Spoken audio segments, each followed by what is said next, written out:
5 jenama popular yang korang tak sangka pernah bankrupt. Hidup ni kan macam roda, kejap dekat atas, kejap dekat bawah. Samalah juga macam jenama-jenama dalam senarai ni. Walaupun diisytiharkan bankrupt, dia orang tak duk merungut. Dia orang cari jalan macam mana nak menjayakan jenama yang telah diwujudkan ni. Tanpa melengahkan masa, inilah senarai 5 jenama yang korang asyik duk pakai tu tapi tak sangka pernah bankrupt. Jenama nombor 1 adalah Converse. Siapa je tak kenal dengan jenama kasut ikonik Converse? Converse mempunyai sejarah yang cukup panjang sehingga boleh menjadi jenama kasut sukan pertama yang diiktiraf oleh ahli sukan profesional. Pada awal abad ke-20, atlet bola keranjang Amerika Syarikat Chuck Taylor mengabadikan namanya pada kasut Converse, memulakan sub-jenama Chuck Taylor's All-Star yang terus popular sampailah sekarang. Tapi Converse gagal untuk kekal bersinar. Converse memfailkan status bankrupt pada tahun 2001. Ekoran kadar jualan yang menjunam teruk terpaksa menutup beberapa buah kilang pengeluaran mereka. Bagaimanapun, jenama sukan gergasi iaitu Nike menawarkan belian bernilai 305 juta US dollar untuk menjadikan jenama itu di bawah sayap diorang.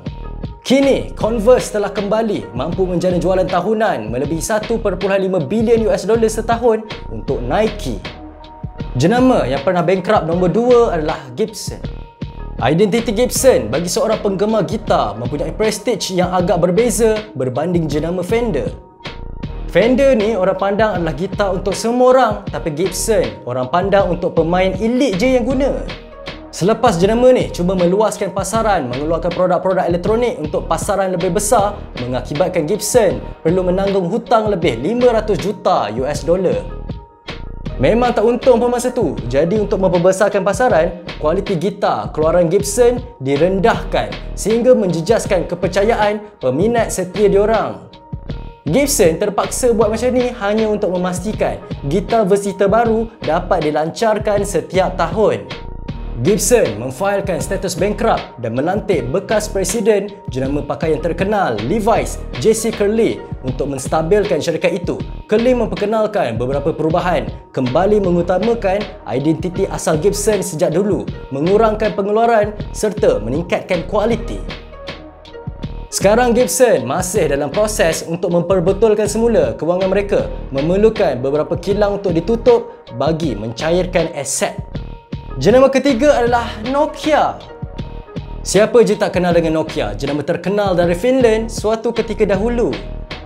Nokia adalah gergasi telekomunikasi dunia satu masa dahulu, cukup terkenal sebagai pelopor yang mencetuskan trend popular semasa. Tapi disebabkan Nokia ni degil sangat nak terus bersandarkan kepada sistem operasi Symbian dibangunkan diorang sendiri, memberi impak yang besar atas kegagalan Nokia. Division telefon pintar Nokia dijual kepada Microsoft yang melihat kemampuan Nokia menghasilkan telefon pintar boleh disatukan dengan sistem operasi Windows Phone milik mereka. Malangnya, siri Windows Phone yang dibangunkan oleh gabungan kedua-dua syarikat ni gagal mendapat sambutan. Syarikat ni gagal mendapat sambutan orang ramai walaupun produk yang unik.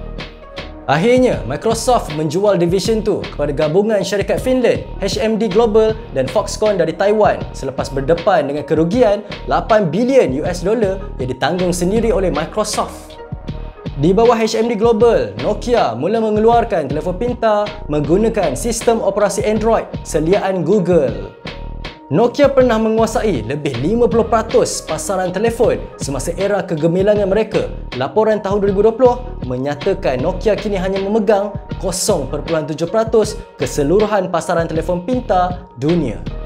Nombor 4 jenama yang korang tak sangka pernah bankrupt adalah Marvel. Sekarang ni Marvel buat duit gila-gila dengan filem-filem yang pecah panggung. Tapi siapa sangka syarikat Marvel pun pernah diisytiharkan bankrupt pada tahun 1996. Ini disebabkan penurunan permintaan terhadap siri komik dan figura yang mereka keluarkan. Usaha pemilik Marvel ketika itu, Ron Perlman, untuk mengabungkan syarikat Marvel Comics dan sebuah lagi syarikat pengeluar figura mainan, Toy Biz, di bawah payung baru Marvel Studios, ditentang lembaga pengarah syarikat. Ekoran risiko hutang menimbun yang masih berbaki.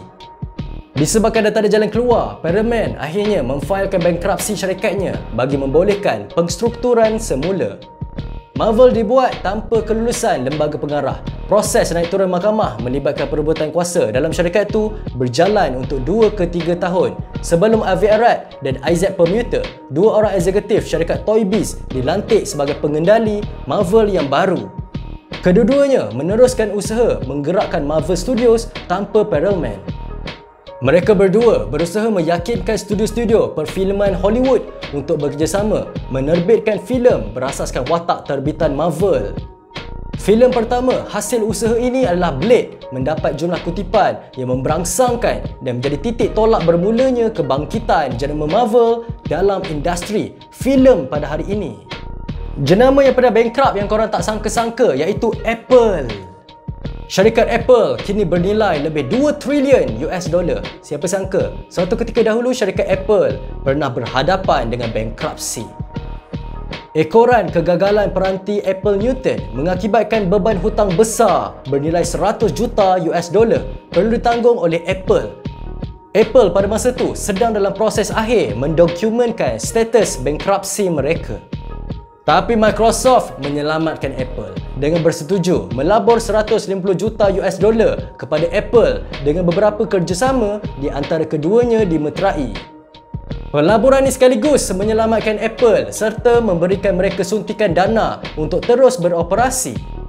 Untuk beberapa tahun berikutnya, Apple mula melakukan rombakan semula terhadap siri produk mereka. Pengenalan siri komputer iMac pada tahun 1998 mendapat sambutan hangat. Ekoran rekaannya ketika itu yang cukup unik. iMac terjual sebanyak 800,000 unit dalam tempoh 5 bulan, membawa keuntungan kali pertama syarikat itu sejak tahun 1995 sebanyak 309 juta US dollar. Dari sinilah Apple mula menjana pelaburan untuk pembangunan perisian dan perkakasan yang akhirnya membawa kepada pembangunan peranti popular, iPod dan seterusnya iPhone. Jadi itulah senarai 5 brand yang pernah bankrupt. Jadi apa pandangan korang tentang jenama-jenama dalam senarai ni? Kalau korang suka video ni, jangan lupa subscribe channel ni. Jangan lupa juga like, share dan komen. Berikan pendapat korang di ruangan bawah. Nama saya Ras Daniel. Terima kasih kerana menonton. Sampai jumpa lagi. Assalamualaikum. Ciao.